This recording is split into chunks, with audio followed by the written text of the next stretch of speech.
Hi guys, for today's video, I will show you how to connect Messenger on Instagram. So let's get started. First, open the Messenger application on your mobile phone, and on the upper left side, look for this three lines icon. And next, on the upper right side, look for the gear icons. Click this one to go to settings, and then scroll down, look for Account Center, and click Account Center. And under Account Center, click Accounts.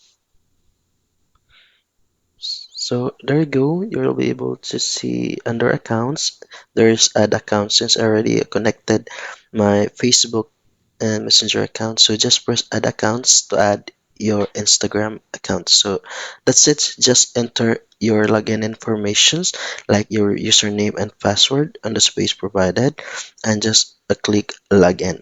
And that's how you connect your Messenger to your Instagram account. So thank you for watching. Like and subscribe for more videos and updates.